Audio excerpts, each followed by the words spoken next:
What is up, y'all? Welcome back to the channel. It's time for episode 27 of Guardians franchise, and we are here in September ready for a stretch run. I've got plenty to catch you up on.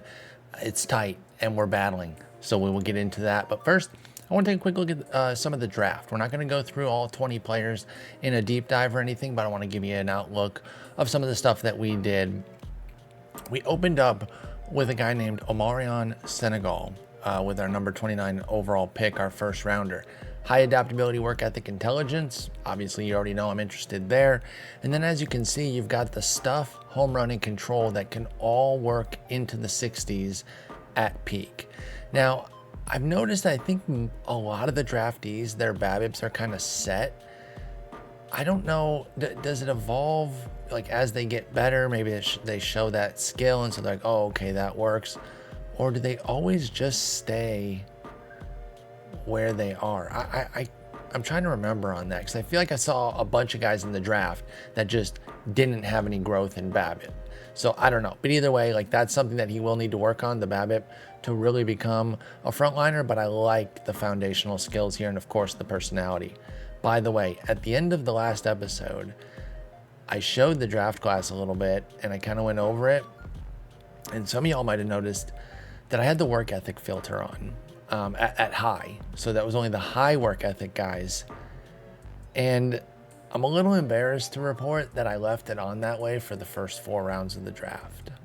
So I might have cost us some talent. Now, one of the things I will say that the players couldn't have been that good because I still do the scouting recommendation every time. And if there was somebody with like low or medium work ethic that was just so beyond the pale and the best player and my guy didn't recommend them, I'm blaming it on them at that point.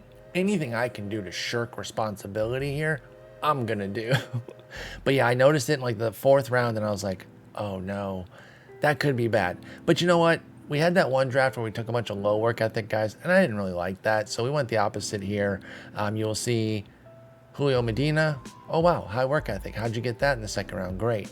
But a really compelling bat here. Does have 75 potential where everything is looking teal except for the eye, which is green at 50. So that would be kind of his weakness, but also 60 range, high loyalty and adaptability along with the work ethic. So Julio Medina, pretty interesting there as our 2nd rounder. And then Marquise McCullough, well, wouldn't you know that? He's got high work ethic. Crazy that I landed on somebody there. But a big-time catcher, 65 blocking and framing with the potential 65 power. I mean, that's just our guy to a T with the durability and the high work ethic. Come on. So there could have been some guys that I missed out on. I fully grant that. But I don't feel bad with the picks that we got. And I don't know how much better guys could have been. I mean, look at this guy as a 3rd rounder. A 60 potential catcher with this kind of profile. Like, how much better talent could there have been in the 3rd? Same even with Medina. This guy has a 75 potential. So it's a goof. I don't mind making fun of myself about having the high work ethic filter on and kind of maybe missing out on some guys. But I really don't think it tanked our draft. In the 4th round, we got Dusty Martin, who still had high work ethic. This was when I discovered, but I still ended up going with a high work ethic guy. But I finally was like, okay, now going forward, we need, or no, actually, I think it was after the 4th round, because as you can see here, he's only a 50 potential because I'm like, all right, 65 range, high work ethic, some pop. The draft is starting to get thin. It was when we got this guy, Ken Martell, who was a 65 medium work ethic, that I realized, uh-oh, because where the hell was he on the board? At that point, he would have been the top guy because I'm doing a sort by potential. In the 5th round, any 60s are going to show up, let alone a 65. So that's when I realized I had screwed up. So even with the screw up, look at this gem we got in the 5th round. We're fine. I'm not too worried about it. Ken Martell is better than our 4th rounder, but we're all good. And then we got this guy, Bobby Burkett. Burkert, excuse me, I didn't see that 2nd R there, in the 6th round. Kind of a decent arm, back to the high work ethic piece. And then a guy named Ajani Hardware. And his last name's Hardware, which is awesome, but he's also 70 potential, which is pretty bananas. So the draft was as deep as I kind of thought. Remember, I was not lamenting, but kind of pointing out like, oh, it's not as deep as the normal created classes are. Well, if we hadn't had that work ethic filter on, I think we'd have seen that the talent was as deep as most of them are. So anyway, that's what we did there. Nobody else to super get into, I guess. Maybe we get into Ben Weiss, but that'll be later because, as you can see, he is no longer in our organization. We already traded him because we got some things to get into. Recap from last episode in case you missed it. Our All-Stars were Sonny Gray, Franco Alamon, Lonnie White Jr., and Heston Kjerstad. All right, so shortly after that last episode, by the way, this is still being recorded on the same day. I do have a different outfit, and I'm not standing anymore because I had made mention that, like, oh, I'm going to be doing a long recording session. I am still same daying it. It is a bit later, though. I watched some baseball and decided not to do all of them at back-to-back type of deal. But I just wanted to point out that I did keep to making it kind of a baseball Saturday. But I did squeeze in a little college football, too. I'm not going to lie to you. I'm not going to lie. I mentioned last episode that I was, putting that up for a while, and I did. I recorded the one episode. Then I turned on some baseball, and I played some college football, and now here I am recording the second episode of the day. But anyway, shortly after I left y'all, I DFA'd Cody Funderburk and Willie Castro for Logan Allen and Jose Barrero. Things have gone on. I mean, that was a long time ago. We are now in September. Allen hasn't been doing too well. I don't even think Barrero's on the team anymore, but I did do that. I also scooped up DL Hall from waivers. We'll talk about him in a moment. He's still on the ball club. Then I finally made the Raylo trade. I had been talking about possibly trading Reynaldo Lopez, going back and forth with it. Well, it's finally done, folks. He is in Texas, and wouldn't you know, he's been splendid. This does not surprise me. I think what surprises me / pisses me off about it, like you would not believe, is that he has a 2.80 ERA and a 1.11 WHIP with a 9% strikeout minus walk. His skills cratered, and his production goes up because look, his left on base rate went from 52 to 77, and everything smoothed out there. And now all of a sudden he doesn't even need to have a good strikeout minus walk. He can succeed just by being solid and having a really good BABIP too. So we wish him the best, but that was pretty annoying. Anyway, I labored on a few more trades. I went back and forth looking at multiple teams, trying to maybe do this move, that move. Should I make it bigger, make it smaller? Here's what I landed on. I gave them Reynaldo Lopez for Tristan Smith, who is currently in Double-A. He is a live arm potential starter who does have control problems, kind of your standard pitching At least, I always say that standard. What I mean by that is like the kind of run-of-the-mill pitching prospect that teams have throngs of right now, and they're going to have to decide, are these guys going to become, can they become studs as starters if we can fix the control? Are they going to be back-end mid-rotation type guys if their control is kind of meh? Or are they going to be relievers if their control doesn't come to fruition? Or, of course, flame out if their control gets worse, right? You kind of have these different outcomes based on where the control eventually lands. But usually that run-of-the-mill also includes quality stuff, upper 90s heat, and a huge breaker.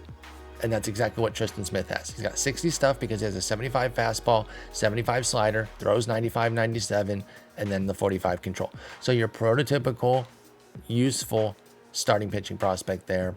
24 years old, in Double-A. We moved him up from A ball where he had 18 starts. I don't really know why he was in A. I think Texas was being silly. Yes, he was absolutely dominating. So move him up, you absolute morons. In fact, he's been great at Double-A. Frankly, you can make a case that he should be in AAA. I don't know if we need anybody up there, so I'll just leave him because he's not in a bad mood either. We got 19 pitchers in AAA and 18 in AA. We'll leave him, right? His mood is very good. It's not like we're on the cusp of bringing him up, so Tristan Smith will stay there. He was also joined by JoJo Blackman, who came over as well and also joins him in AA. Big eye, captain personality, decent corner glove, speed profile, maybe a little upside, age 24. Nothing crazy, right? Because at the end of the day, we were still dealing a guy who is 33 and an in-betweener. Now, they're using him as a starter, which I knew any team I traded him to might do. He has 45 stamina. He can certainly start. But again, we were going now on 130 innings of just bad work, bad results, albeit with better skills that I knew deserved better, but I was just beginning to think that it wasn't going to change with us. So instead of keeping around an $8 million reliever, we went ahead and sold him for a couple of mid-org prospects that have some upside. They're not quite organizational depth, meaning guys that you don't know if they're going to make the majors or whatever. I think both those guys should make the majors, especially Tristan Smith, but they're not game changers. So that's what I got for Raylo. Then we made a big deal, y'all. I was looking at everything at the deadline, and I was like, well, where can we really do something? And if I'm being honest, it did take a moment. It did take some time to be like, well, what can we really upgrade on? Not that our team was perfect, but like, where are we getting a tangible upgrade? Well, then things started to dwindle a bit, at least in terms of my confidence in our pitching. And I figured, I want to get some more pitching. Some of you might be saying, well, why don't you start Raylo? Why don't you move him to the rotation and see if he could give us a 280 and 111? Well, because I didn't. Because I lost confidence in him. Even though the 19% strikeout minus walk says don't do that, paired with the previous bad season, I was like, well, I'm losing the confidence. So what I did was I rang up a team that is normally a contender, but this year they've kind of fallen into the middle. And interestingly enough, they're now played themselves to where they're only 3 games out here with a couple weeks left. It is the LA Dodgers. So they were very much selling guys. They had a bunch of their guys on the trade block. And I looked at a couple of them, including Carlos Rodon, who, as you can see, is still on the Dodgers. So we did not get him. And the main reason I didn't was because of his 50 homer allowance. It wasn't even the fragility, which is nerve-wracking, but not crazy, because check this out. The Yankees are paying 80%. And in the proposed deal that I had, the Dodgers were going to pay the rest. So it was going to be a free shot at Carlos Rodon. So that would have been fine. But I landed on somebody else. From the Dodgers, we got Luis Castillo. And as you can see here, he's got a 60 home run allowance. So I was way more intrigued by that, of course. He's just a better pitcher. He was pitching brilliantly. Now, the unfortunate part, y'all, is in 8 starts, he's given us a 5.83 ERA and a 1.30 WHIP. Things have not gone well. But 25% strikeout, 6% walk. You see what we got. It's Raylo as a starter all of a sudden. Now, he does have a high home run rate at 1.3 that he's contributing to the negativity with, 9.5 hits. That's not very good. But look at this. Our old buddy left on base rate, 60% here for Luis Castillo after a 73% mark with the Dodgers. And that's a big reason why things are going sideways with Castillo right now. I'm not too worried about it. Because here's the beauty. What do I say? It's not actionable anyway. Because even if I was, what am I going to do? Take him out of the rotation? No, it would not make any sense. You have to let this 20% strikeout minus walk regress a bit and hope that the home runs come down the way they should and that the BABIP smooths out, that the left on base rate goes back up. So that's what we're going to bet on. But I am happy to have him. Don't get me wrong. I wish, of course, that he was pitching better, like when we got Sonny Gray. But if you look at it here, it's a handful of bad starts. There were 2 almost immediately. Actually, I think this Texas one was with the Dodgers. Okay, yeah, that one was with the Dodgers, and then the KC one was with us. So he opened with a 5-bomb with us, and then put up 1, 2, 3, 4 goodies in a row, then a dud, then a solid one, and then a dud against his old ball club when they got him for 6. Damn, that's tough. I didn't even realize the old revenge game there. Oh, and Carlos Rodon gets the win. Also gives up 6, but it was in 5 2/3 instead of 2 2/3. That was an ugly game. Now, another thing you might notice here, and I'm going to get to what we gave for Castillo in just a moment, but one thing you might notice here is that Bieber was in the bullpen for this game. That was part of the impetus for needing Castillo is the confidence was lost in Bieber. We'll get to that in a moment. First things first, here's what we gave for Castillo. So Hayden Blogs was the main piece, and we could have done Blogs for Rodon straight up. Just taking that free shot on Rodon and giving him Blogs. Now, I am curious where y'all are going to be at with me having given up Blogs. 34 homers last year. His contract is up, but then he goes into ARB. So we'd have been okay from that standpoint, but we're talking about a 34-year-old coming off of an entire year off with a torn labrum. I think that there's real concerns that the scouting comes down a bit. He looks a bit more pedestrian, and then all of a sudden he's making 15 mil to hit like 25 homers, which isn't bad, but it's not great either, especially if the slash line isn't great with. I mean, last year's slash line when he hit 34 wasn't great. It was fine. It was capable. We were happy to get a 120 WRC plus. But if you start shaving that down a little bit, what do you got? So I felt like he was a great asset for us to give, to where I can understand why a team would want him, even at his age, because the Dodgers aren't rebuilding. They're retooling. So if they're confident in his health, well, then they're getting a really powerful third baseman who's going to be back next year, and a pitching prospect for an arm that they have. So here's the other guy that I gave them, the aforementioned Ben Weiss. And he was our 6th rounder. Where was it? 9th rounder out of Elon, which is where I think George Kirby went. So yeah, 9th rounder, and he's not a bad pitcher. Wait, let me get back to him. Sorry about that. It goes all the way back to Castillo. I don't understand that. So Ben Weiss here, you can see the home run and control have big upside, 60 each, but 50 BABIP, 55 stuff potential, only 30 stamina though. So he is a reliever. So it's like, with the new development lab, I can envision a world where they extract that extra 5, maybe even 10 stamina over the years and turn him into a starter. But he's also a college guy, so he's 22 already. So I didn't see this as a big loss to get Castillo along with Blocks. I think we definitely gave, like, those are real pieces, but they aren't pieces that really hurt us. So I felt confident doing it. Okay, so I like that trade. There's also been a bunch of other moves around that, and some of them are bad. Oh, one thing about that trade, it ended up being a neutral fan interest move because Blogs is apparently super popular, which really annoyed me because Castillo's a fan favorite, and so I thought we were going to get a jump there, but then boom, look at Blogs, he's very popular. So I was like, come on, you got to be bleeping me. So yeah, they both have very popular, but that's all right. So then we sent Stowers and Misiaszek to AAA. Stowers, we talked about it last episode, just wasn't having a great season. Let's go over here, see what he was doing. Ended up with a 54 WRC plus and 300 plate appearances. I tried to give him some real time. Like, in the grand scheme, yes, 300 plate appearances is even a pretty small sample, but you can only do so much, right? I can't just try to let it, get enough volume to get back to his level.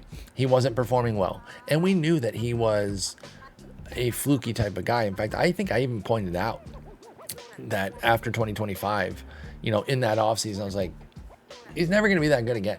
Like, there's a very, very good chance of that. I've dealt with this profile, last year picking up Hunter Renfroe in like 50 different sims and watching him be a right-handed version of this. I know this profile.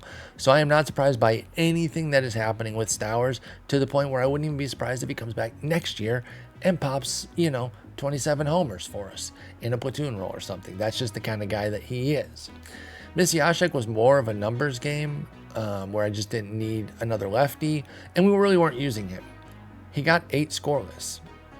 I kind of had him in the specialist role, so it was like really narrow usage, and I just realized, well, we don't really need him right now. We need a bat more, so that was part of why he got sent down, because I brought up Mason Auer and Wilfred Veras, the guy we got in the... Which deal was that? This was in the deal I discussed last episode. Okay, sorry. So yeah, we brought Veras an hour. That was around early August. I can't remember exactly when. Oh, then I hinted at this earlier, and shortly thereafter, it was very clear that Bieber was evaporating. Like, before our very eyes, Bieber was evaporating. What I mean by that was the performance was just getting unsustainably awful. It started with this 1 1/3 innings, 8 earned run outing. Okay, that's a bad outing. We eat that and move on. 6 earnies in the next 1 in 3 innings. Okay, that's 2 bad outings, but it's a guy that we trust. We've had him for a long time. Let's just chill. Bounces back with 6 innings, 1 run against the Tigers. Okay, here we go. But then immediately 5 days later, 3 innings, 5 runs. So 3 just colossal duds out of 4. Meanwhile, y'all, our early August is not going well, which would end up being a harbinger to a poor August altogether. And I had to make a move. So he's in the bullpen right now. I also had to send out Andrew Painter to AAA because he wasn't pitching well. So much for that being a rip-off trade, huh?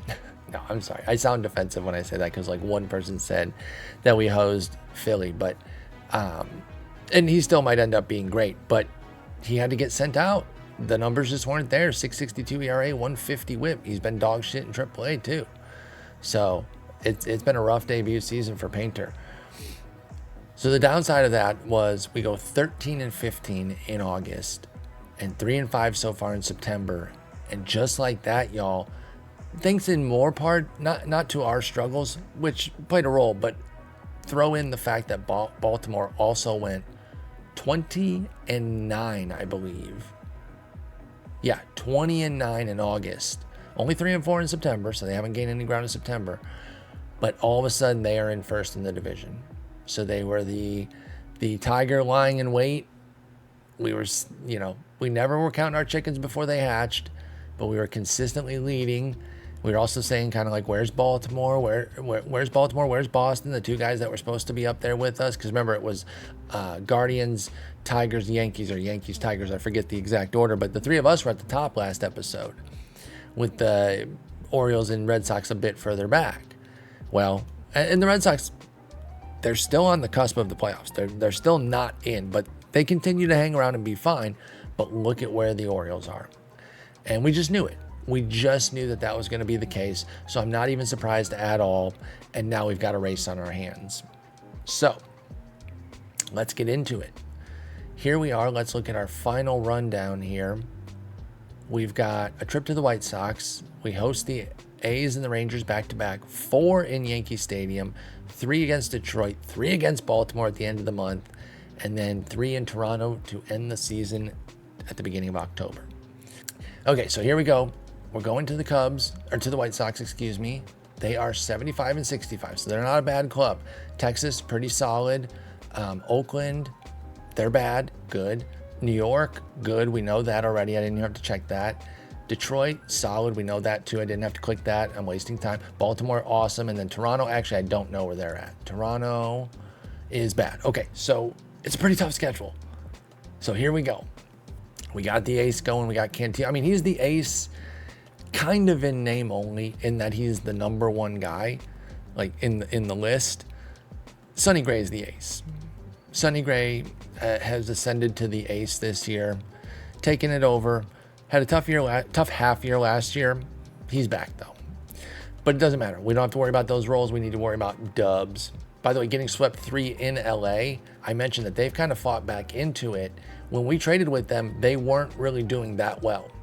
And as you can see, they still haven't been. They've just been kind of treading water, but that's been enough to where they're actually still in the mix, 2.5 games back with a win 4. So that's kind of interesting too. They're probably wondering like, dang, what if we had Luis Castillo instead of a unusable Hayden Boggs?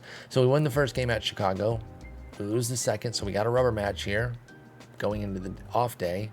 And we get it, 2-1, let's go. Probably not going to look at every box score, but we'll look at some key ones. And we will see Sukyoung Namgung with a huge 3-for-4 effort that included his 7th homer of the year and his 23rd steal. We call that a combo meal. And we give a shout out to the old ESPN 06010 Fantasy Focus podcast that called that a combo meal. I love that name for it, by the way. There's other cool names. I've heard like sock and a shoe and a bunch of others.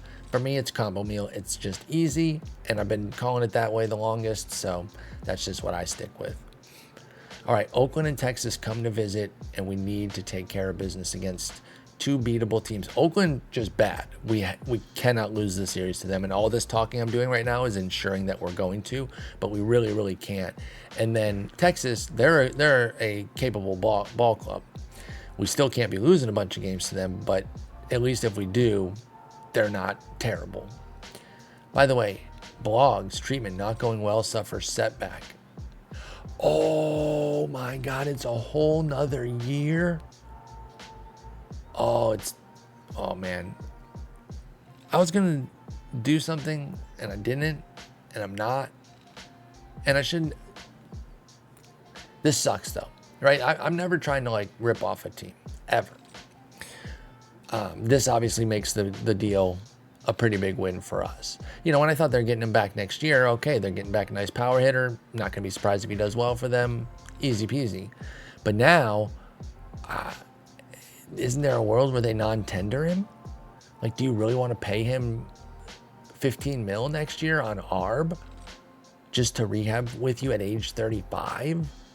I might just be going too hard on the age, and maybe they're going to keep him around just because he's a guy that hit 34 homers and they still have team control of. But I would not pay him 15 mil. If that happened to us, we would be losing Hayden Boggs for nothing. So now I feel really good about that deal. Even though it means we had to kind of rip the Dodgers off. It's not like we willingly did. When we end up getting over on a team because everything broke in our favor in a given deal, that's one thing. It's when you rip them off at the point of the trade that I think is a little sketchy, right? And some of you might think we did. I don't, because Castillo was available on the trade block, so I didn't go asking for somebody that wasn't available.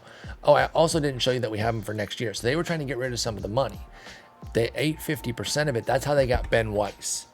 I think they would have done, no, blogs. They would have done blogs for Rodon straight up. I think it was Castillo had to be blogs plus.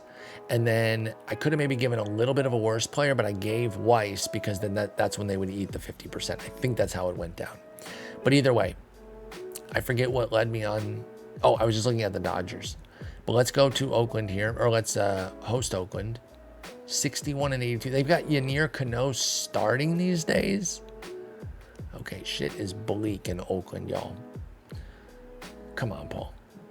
Don't give me standard OOTP karma where just because I talked about a team, you make me lose to them. 8-1 win, 4-2 win. Okay, we got the series. I don't even care if we lose the last game. And we get the sweep. Yes, it's huge. All right, we need Texas. We got to get Texas here. They're going to be sending their ace, Bobby Miller, Pablo Lopez, and then Reynaldo Lopez. Revenge match coming up. Okay. Wait, did I see somebody who was injured? Oh, no. Oh, no, it will not be. It will not be. Unless this is a minor nothing injury. Although it's already saying pending and it's his back. I don't think I've ever seen this. Where it says pending, but it says what it is. Interesting. But we don't know the severity of it. Yikes. All right, well, we got to beat Texas here. Game 1, Friday night. And we lose 9-1. Damn it. Bobby Miller deals. Sonny Gray gets murked. Actually, Sonny Gray getting murked would be an overstatement. He was an out away from a baseline quality start. DL Hall got murked. Jack Neely got murked. Speaking of Jack Neely, our Rule 5 guy from last year who really had a nice season for us, has not followed up that year. You know, he was hurt, so that's a big part of it. He did well in his rehab, has come up, and things have just not gone that well. It is 7 2/3 innings, so you know sample size caveats apply, and I'm not really going to roast him over it. But I will say at this very moment, we do not feel like we can trust him. And there is a world where he doesn't make the playoff roster. So we'll see how that goes. Game 2, Saturday evening in Cleveland. 9-5 win, let's go. Dolly Parton loves it. Bradish smoked, Matz smoked, but then we beat up their bullpen, and our bullpen shut it down. Lonnie White Jr. hits his 27th. J-Ram is 22nd. And Edinson Duran hits his second. We got him up catching. Oh, yeah, because Bo Naylor got hurt. And then I sent him out on a rehab. And then I guess I just left him down there. Yeah, I did. That's exactly what I did. Oh, no. He has 2 days left on the rehab. So, I mean, technically what I said is correct. I have just left him down there because I forgot he was on the rehab. But I am going to also leave him down there, meaning even when the rehab's done, he has to go back. He has been a nightmare. So I'll just let them tell me to get him in 2 days, and I'll deal with it. Oh, Spencer Strider getting in a fight. Okay, Spencer Strider, chill with Juan Burrito. You guys are brawling. Okay, why did I get that email, though? Oh, Burrito. Oh, he's one of our former prospects. Oh, I remember him. Okay, yeah. I remember him now. I was like, It definitely took me a second. I was like, who the hell is that guy? He was from the Lamont Wade Jr. deal with Andrew Walters and Aaron Brocco. He's actually probably the biggest piece of that deal. And look at him. He's like, not too bad. Now, the lack of power really keeps him from being special, especially as a first baseman. I will say that. Like, I don't want to overstate him here. But, not a terrible profile for a 25-year-old. But he won't be able to play for about a week because he's fighting. All right, get us this last game here. Rubber match against Texas before we head out to New York. Boom, 2-0 win. Let's go. Pablo Lopez pitches well, but Luis Castillo pitches better. And that's what we needed. All right, so let's reset here. Where do we stand? Okay, we're losing ground. Wonderful. So we're 3 games back now.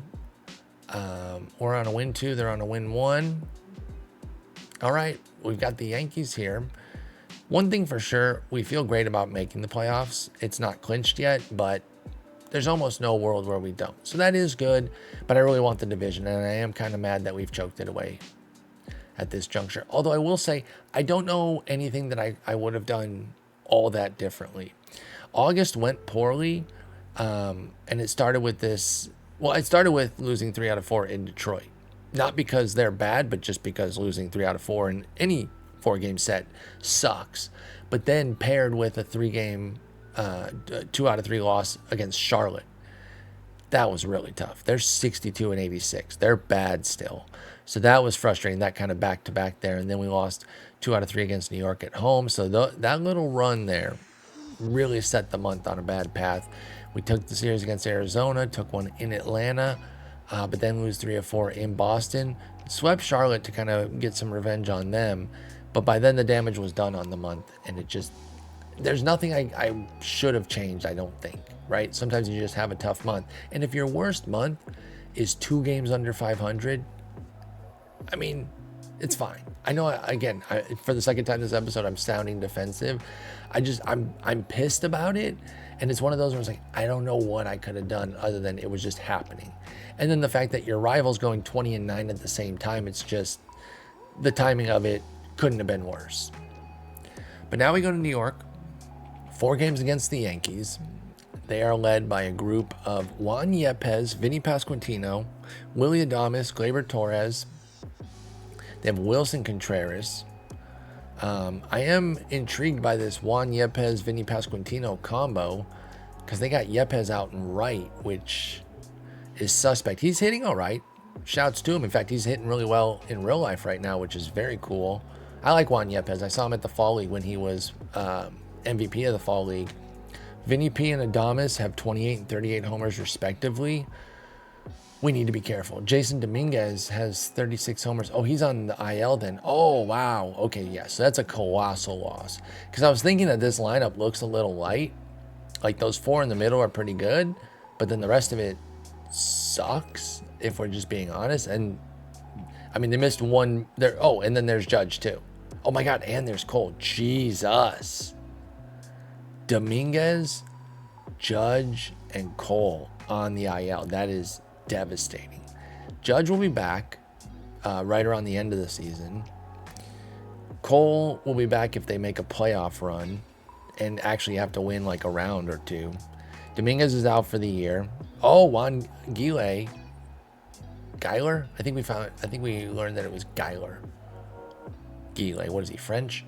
Remember, this guy was a free agent signing. He was an international free agent.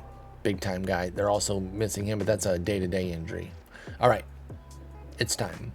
4 against the Yankees in the Bronx. Game 1 on a Monday night, and we get that. Bo Naylor needs to come back, but we do win 4-2 there. All right, here's what we're going to do. Duran has been playing well. Barrero has not. Oh, wait. I thought the 23 was his WRC plus. 93. Okay, he's actually been fine. Mooney came up. We brought him up for roster expansion. We'll actually send him out. We'll bring back Naylor. We can put Barrero there. You know what? Gosh, Naylor, you've been so bad. Now, I'm actually just going to send him right back down. I am. There was a world where I was like, no, I'll stick with him. It's a guy that we have some expectation for. Blippity, bloppity, bloopity. No, pass. I'm going to keep him out. I'm going to bring somebody else up, though. Mooney didn't really get an opportunity to play, so obviously I'm not pretending like, oh, he's a flop after 15 plate appearances. But I just don't really have a spot for him, and I'd rather a bigger bat. Like even this, Brooks Baldwin, who is decidedly not a big bat. He's 50s down the board, but he's a bigger bat. And I would just rather that than the glove of Mooney, right? Because we've got Barrero, who brings the glove piece with the modest bat. And we've got Consuegra, who's got the 60 pop. We got Auer, who kind of just a utility type guy. Namgung doesn't start against righties. He's just really good depth. So yeah, let's just look for a raw bat. You know who I considered bringing up, y'all? Look at what's developing here. Corey Collins has 45 home runs. Now, he is 4 started at first base. And sometime in August, I took him off the 4 start at first base just to see what they would do. And wouldn't you believe it, y'all? They took him out of the lineup. I was stunned. They put McCabe as the starter. And I was just like, wow. And McCabe is playing well, but that's crazy. He had 32 homers when I did it. And I was just like, that is ridiculous. Now, the only reason he's not up is because we don't have any spots on the 40. We could take Baldwin off, but I kind of like him. I don't know. I'm a sucker for these guys that are just 50s, literally down the line offensively and can play every defensive spot. I'm such a sucker for them. I know it's a sickness. And then I don't really have anybody else that I want to take off the 40. Like, there's some guys that are borderline, but we also know that Collins is a risk. The power and eye is there, but he's the truest of 3 true outcome type guys, meaning walk, homer, strikeout. That's it. And when you strike out 31% of the time in AAA, that's going to be bad in the majors. So I love the 45 homers, but I just haven't found a way to get him up there. And I still can't here. So it's going to be Jonathan Rodriguez, because he has 38 homers of his own, but he's also on the 40. So there's the big benefit for him. And he'll be our big bat off the bench, or at least one of them. Because Consuegra is a nice bat too. I do like having him. So I'll put those two over there with Namgung and Auer. I don't usually set those pinch hitter things, but since they were completely blank, I figured might as well. All right, that's fine. He's not going to play a ton, but he's another bat for us when we need him. All right, now the rest of the series in the Bronx. Game 2, 4-3 loss. Actually, we are going to look at all these box scores. So the 4-2 win, Cantillo goes 6 1/3 of 1-hit ball against JP France, who pitched well himself, but Cantillo got the better of him. Jimenez, Kerstead, and Rocchio go yard. Look at Rocchio, by the way. Can we just sing his praises? In a super utility role, where he's, and for me, super util means you play virtually every day, but you don't have a single spot that you are just the guy every day. So he's played 128 of our games, which isn't quite every day. So that's going to be 85%. So missing about 15% of the games, but he's been so good when he's played. The 27 home runs, where's that coming from? I don't know, but I almost wonder if it's a less is more situation, to where if we started him somewhere permanently, maybe he would come down and start stats. I don't know. That is probably not the case. There's no statistical backing to that. I'm just not fixing what isn't broken, basically. Do we need him in the lineup every day? No. The guys that also play are very good too. So it's one of those where I haven't forced it, even though, you know, there's been other teams where I would kill to have somebody this good as depth, essentially. Because again, he does start against DH, as DH against righties now. That is true. He does now have an official spot, but even that, I still mix him in, you know, every 6th game at third base, and then Varys gets into DH. You know, there are situations where he isn't necessarily playing every single solitary day, Rocchio, but he's been wonderful. Then we lose the game 4-3. I hate accidentally saying the low score first. Tristan McKenzie, meh. Andrew Heaney smokes us. Andrew Heaney in the Bronx? Yeah, how's he not giving up a billion homers? He is. But against us, we only get one. Royce Lewis's. Damn. All right, game 3. We need this one. Come on. Give us a chance to take the series. Nope, we lose 6-2. Now we're fighting to split. Frick on a stick. Tarek Skubal, excellent. What'd they get for him again? Oh yeah, we looked at this deal. It actually ended up being pretty fair. We assessed it as not too bad. Sonny Gray, I anoint you the ace, and you get clobbered. Now, in fairness, he sucked in the Bronx. He was a good road pitcher as a Yankee, but he did not like the Bronx. So I should have known better. Maybe we should have found a starter for him. Condon hits his 34th, and then game 4 in the Bronx, we got to get this one. Okay, we do. So we split.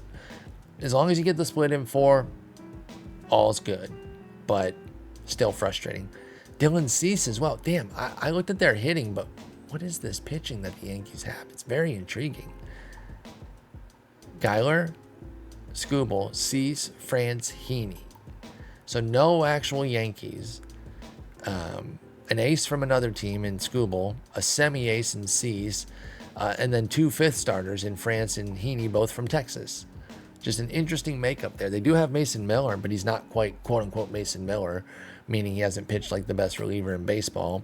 In fact, he's been quite pedestrian, unfortunately. But the Yankees have him.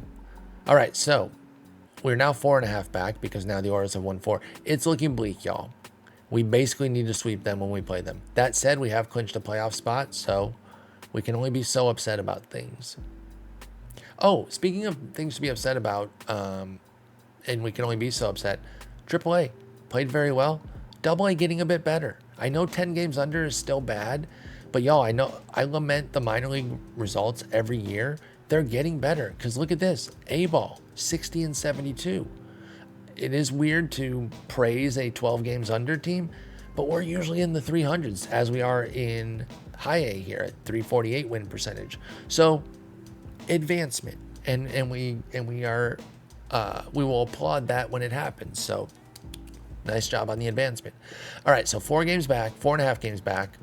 We need 2 out of 3 with Detroit and then a sweep of Baltimore to even make the Toronto series matter. That's what I think we need.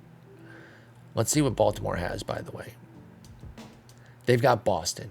Okay, we need Boston to step the hell up. They're still fighting for their lives. They currently hold a wild card, but Chicago's hot on their tail at 2.5 games back. They need these dubs. Go out and get your dubs against Baltimore. Come on, dummies. In fact, we're going to watch over here. Look at what they did. They dismantled Tampa Bay. Game 1 over here, Baltimore-Boston. We want to see red. We do. Oh, no. But Brian Rocchio is out 6 weeks. There's the OOTP jinx, right? We knew it would be in the air somewhere. Was it going to be because I was talking about a bad team and then we lose to them with Oakland? No. I was overpraising Rocchio, and they said, well, you don't really need him? Okay, fine. No, TP, that's not what I meant. I do need him. I love him. Oh, poor Sonny Gray. He's been emailing us all season talking about how he wants to stay with us, and I'm just like, well, I mean, good for you, but no. It's not like grossly unfair as far as the per year, 23.2. But I'm never giving you 4 years at age 37. You're almost 38. And I can't even afford 23 for 1 year. So he's probably not coming back. All right. Well, we need a body for Rocchio. I am pissed about that. All right. Baldwin it is. Oh, also worth noting, decent little season for Chase DeLauder. You know, I've kind of moved on from him as a thing. I still don't know that he's going to become anything but like a 4th outfielder, 27th man type, meaning 27th man, meaning bouncing up and down in a given year. But at least it was a step forward offensively this year. So good on him there. Not enough to get him called up because we need an infielder. So let's do Brooksy here. Interestingly enough, I don't think Brooks Baldwin was starting. Oh, he was starting against lefties, it looks like. Okay, so we go back here. And now we're going to put in Namgung. And then Varys is going to come out defensively. Yeah, let's do that. And then we'll put in Consuegra back there. We'll move Auer into the primary backup at center field. We'll put J-Rod down here too. I know, so lazy to do first initial Rod for any Rodriguez, but it's also like, it's so easy too. Like, he's not J-Rod. Julio Rodriguez is J-Rod, but I see somebody with that naming mechanism, and it's just easy to do that. All right, we'll get Barrero and Ball. Actually, you know what? I'm going to have Baldwin back up second and third. I thought Auer could play the infield. He can maybe play some third. In a sim last year, this guy became a true superstar for Tampa Bay, and he was their next Ben Zobrist. The only thing that wasn't Ben Zobrist about him was he didn't switch hit, but he played infield, outfield. He was so good. I've been chasing that version of Auer ever since, to be honest. I also saw a pretty good one, Faye, the YouTube streamer Faye, and then four numbers that I can never remember when I reference Faye. But they had a good one, a good Mason Auer last year. He popped off. Faye 164. Faye 164 is who I'm referencing. They do great OOTP stuff. I think he started a new job, so he hasn't been able to do it as frequently as he was, but he's on episode 19 of his Marlins franchise, so I recommend you all check that out. Faye 164. It's actually Faye _164 is his actual YouTube handle. So if I remember, I'll put that in the description, but I am bad about remembering stuff like that sometimes. All right, we got Baldwin in there. He's a switch hitter too. He's a little bit better against righties. I wish he was better against lefties because there's a spot open. But we'll put J-Ram back on defense, so the DH is open, and then that's going to be an easy spot for Jonathan Rodriguez. We will put Baldwin at second, and oh, I do have Auer at third base there. Okay, so I had previously looked into that. I forgot that I had looked into his infield defense potential. Yeah, and third base is really going to be the only one that works because of that turn double play, and even that doesn't really work, quote unquote. It's a 45 potential, but I thought that was an avenue to maybe get him a few PAs. I don't think I want to trust that down the stretch right now. The last thing we need is Mason Auer kicking the ball around, trying to basically learn third during a pennant race. Could you imagine? All right, but the rest of this looks good. I think we're good here. Okay. Well, that sucks about Rocchio quite a bit. There's no denying that. Let's put White in the 2-hole. Jonathan Rodriguez has a 5-hole hitter against lefties. Is perfect with this profile. Okay, cool. All right, y'all. We need wins for days. We did win against Detroit, so that was a win for us. Loss for Baltimore. Let's stay here with ourselves and see if we can beat Detroit again. We can. Did Boston help us? Come on, Boston, you sons of bitches. Damn it, they did not. All right, so we've won 2 in a row. Next game against Detroit, we're facing Jairo Iriarte. Dang, they got a nice little rotation. 4 guys under 4 ERA, and then Hader Montero being, a pretty poor 5th starter, but those first 4, not bad at all. All right, come on. Give me the sweep, Tigers. Just fold for me, please. Bang! We get it. 7-4, 4-1, 7-3. Let's look at all 3 box scores. So the Friday night one, Tom Hamilton on the call. Ooh, Luis Castillo steps up when we need him with 10 punchies, no walks. 3 runs scattered over 7 innings. Bang! Jackson Jobe gets knocked around for 7. Namgung hits his 38th double. We like to see that. Rocchio did hit his 29th double before getting hurt, and it was a bases clearing double, it looks like. Yeah, he goes 1 for 3 with 3 ribs and then gets hurt. That's brutal. All right, then game 2, game 2 we win 4-1, and that's Cantillo pitching brilliantly against Ty Madden, Hook'em Horns. He pitched well, but not well enough. Parker Meadows goes yard. What's he been up to in this sim? Okay, he's decent. He's living that Harrison Bader type life, where he's going to be, 80 to 100 WRC plus, but just stone cold brilliant defense in center, so he's going to be a positive player. We like that player type a lot. All right, then game 3 we win 7-3, and that was McKenzie pitching well and Iriarte getting smacked.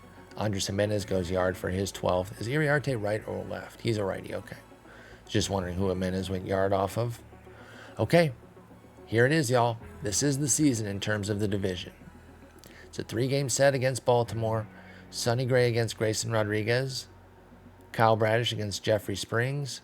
Luis Castillo against Gavin Williams.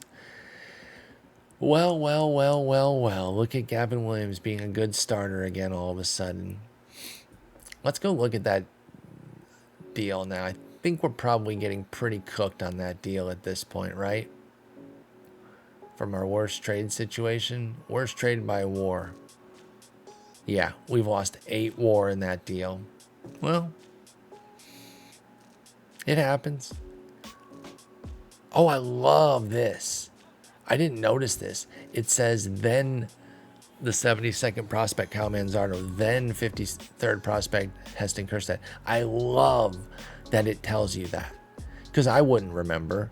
Not everyone, at least, right? Occasionally I would remember, oh, we traded for him when he was the number 5 prospect or whatever. But that's fantastic. I love that they're able to do that. So, yeah, we've been cooked on that deal. Even though we're very happy with Kjerstad, Stowers has fallen off. And the simple fact is, like, they got Barlow to lead their side of the deal in the first year, right? When he was a reliever, he was kind of their best piece. Actually, it looks like it was the second year. But that was just while Gavin Williams got back on track, because Manzardo was a god from the jump for them. Or, okay, maybe God is overstating it, but he was fine in the first year and then God tier these last 3 years. And then Gavin's been up and down. He's a reliever, starter, up, down, left, right. But now here he is, stud again. So, okay, well, shrug. I'm not too worried about it. We win some, we lose some, as they say in the trade world there. All right, here we go. Game 1 against Baltimore. Give me the win, please. We lose 5-1.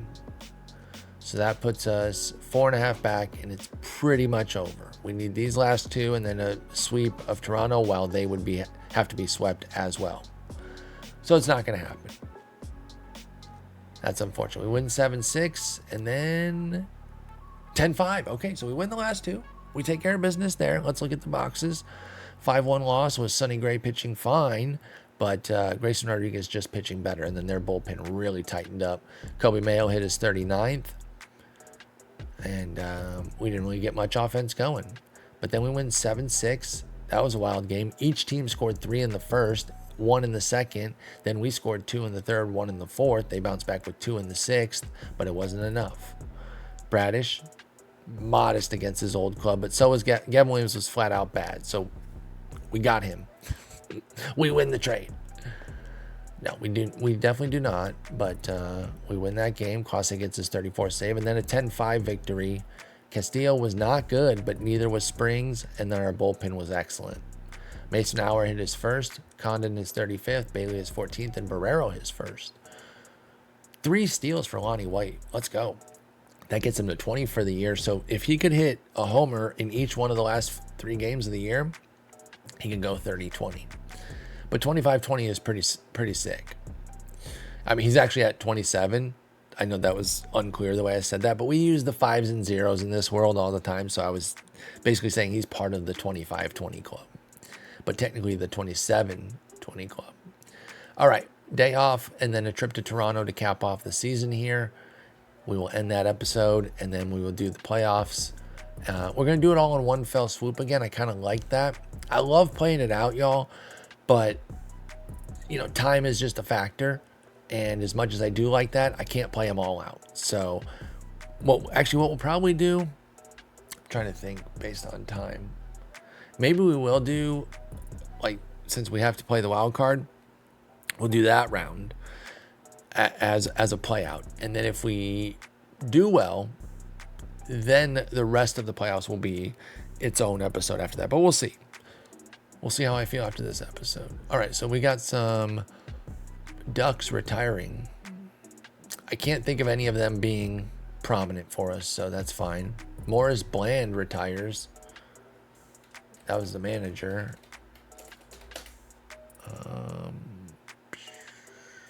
I don't remember his profile. No, don't crash on me. Frick. At least it just saved. That could have been really bad, y'all. That could have been really bad, because I've been risking it by doing save once a month, and we just hit the end of the month. So that could have been terrible. you can make a case if you are that type. You can say, well, wait, it didn't save. It's on 10/1. Oh, wait, no. That's the right month. I'm a moron. No, but I was going to say you could make a case that some people will say that could have been awesome because we could have been able to redo some of those games. But no, that's not how I want to win anything anyway. I'm glad everything was saved. We got lucky there. I haven't had a crash in a long time either, so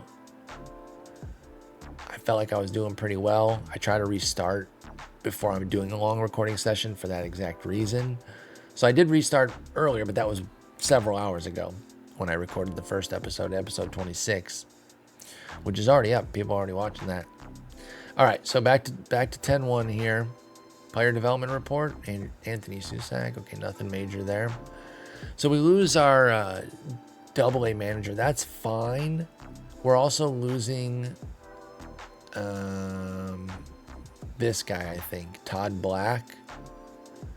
Just because I figure we'll get somebody else. What I think we might do, though, is promote from within for that AA job. But we'll handle that in the offseason. I'm not too hung up on that. I think we're also getting rid of... No, that's it. I re-signed Luis Mesa, Dom Johnson, and Mike Wall, which is Paul Wall's dad. I don't even know. Steve St. Clair, and then Amer Abuguer.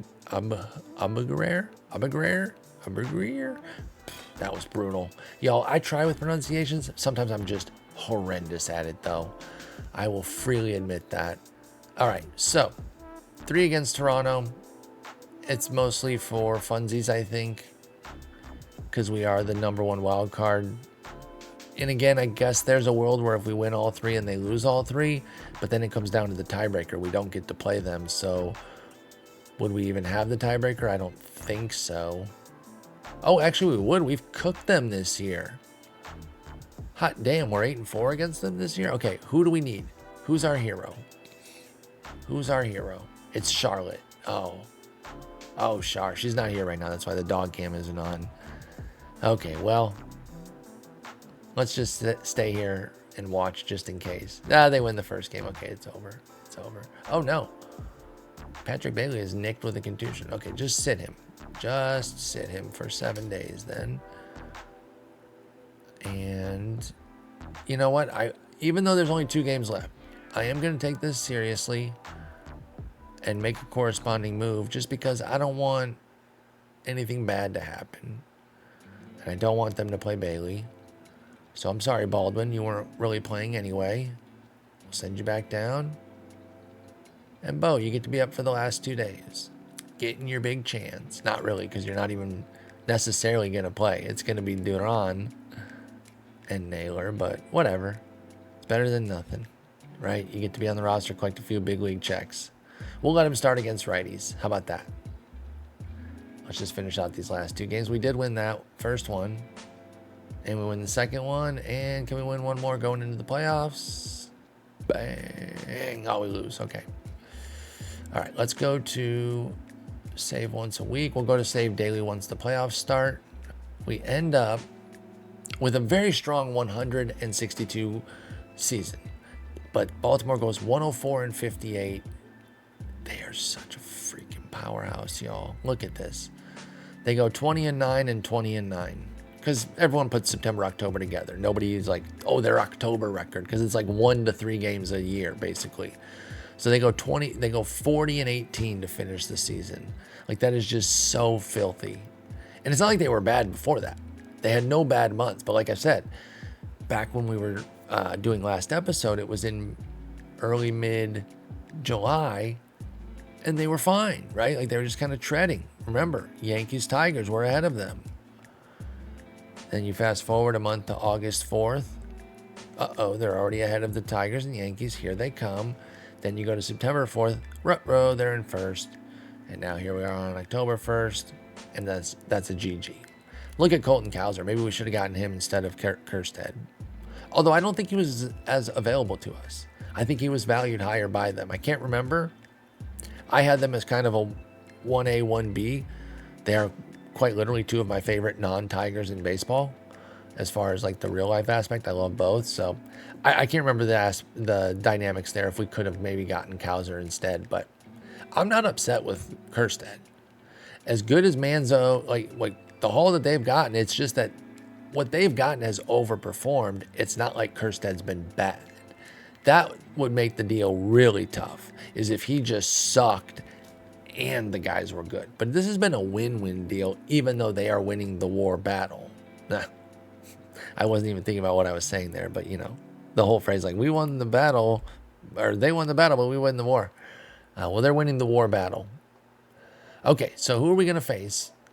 Let's find out. Got a 100-win team that can't get a bye, but this 91-win Rangers team is going to get a bye. Awesome. All right, what's left to be decided here? Oh, we got 3 teams here in the NL. Do they play games? I can't remember if did I turn games back on? Oh, this is a suspended game. This cannot have any bearing on anything, though. No, it doesn't. Okay. But I guess we have to finish this. Okay, cool. Sim through that. Wait, so we do have... Okay, we do have tiebreakers. All right, sweet. I thought I turned it back on, but I wasn't 100% sure.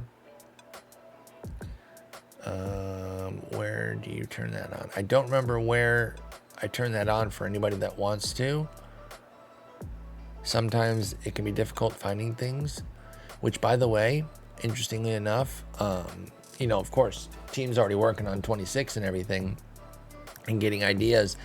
And there has been some talk about kind of unraveling some of this and redoing it to make it a bit easier to find things. Even somebody, I would consider myself a power user. I play this game all the time. I've been playing well before I ever started working there. Been playing forever. And I still can't find shit. So when your power users can't find stuff, you got to tighten it up. So I think they are going to try some things.